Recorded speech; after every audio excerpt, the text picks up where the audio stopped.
$18,000, does the FX30 still deliver clean cinematic footage in 2025? Who is this camera really for, and is it still worth it? I just bought this cinematic beast and we have a lot to talk about. My name is Matej, I'm a 15-year-old videographer, and today we are going to answer all these questions. So let's get straight into the video.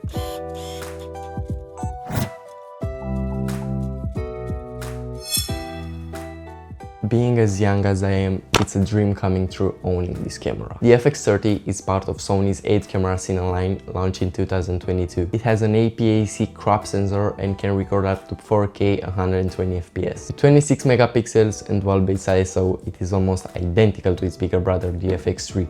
The sensor being the only big difference, meaning that any lens that I attach to my FX30 will get a 1.5 crop. For example, a 16mm lens becomes a 24mm lens, but for all intents and purposes, it is pretty much the same camera. They look the same, feel the same, probably even smell the same.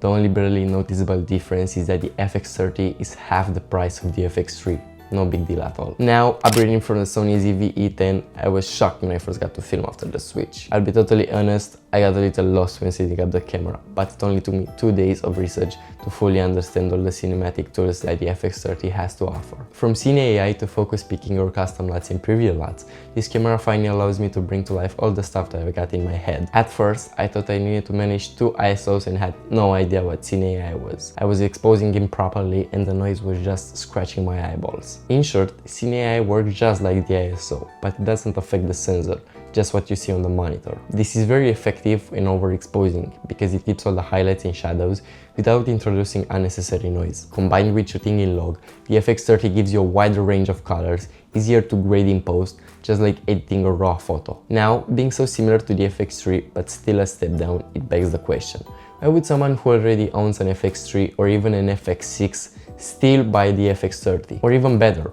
why would someone who wants to upgrade buy the FX30 over the FX3? Here's my take.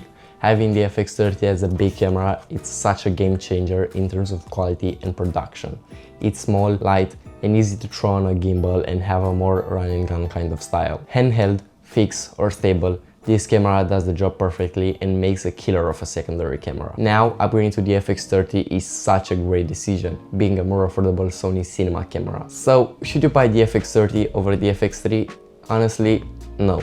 If you've got the budget, the FX3 is better in every aspect. It's the obvious choice for a main camera. But if you want a budget-friendly upgrade and still have high-quality looks, getting the FX30 is a much better choice without having to rob a bank or something. One more significant difference between the two cameras is their low light performances. The FX3, having a full-frame sensor, has a dual-base ISO of 800 and 12,800, while the FX30 is only at 800 and 25,000. Being able to raise the ISO 5 times and still have almost no noise is another thing that the FX3 absolutely kills in comparison with the FX30. Having footage like this, with almost no light, is very impressive and crucial in most less lit sets, while needing to use more light if you are shooting with the FX30. Personally, I use my FX30 as my main camera, and the Sony ZV-E10 for B-rolls and behind the scenes. Rigging the FX30 gives me more flexibility on sets, more audio inputs, better weight balance, more mounting options. If you want a more detailed video about how I rig my camera, let me know in the comment section down below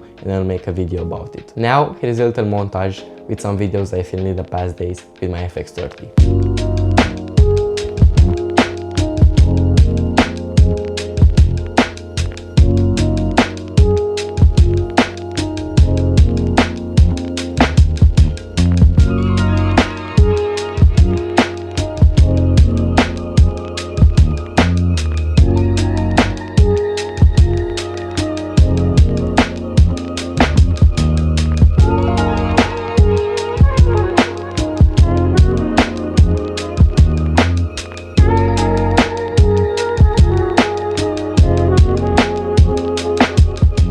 Honestly, the FX30 has been everything I hoped for and more. Whether you are upgrading from a vlogging setup like me or need a reliable big camera for bigger projects, this is easily one of the best and most affordable cinema cameras in Sony's lineup. Would I choose it over the FX3? No.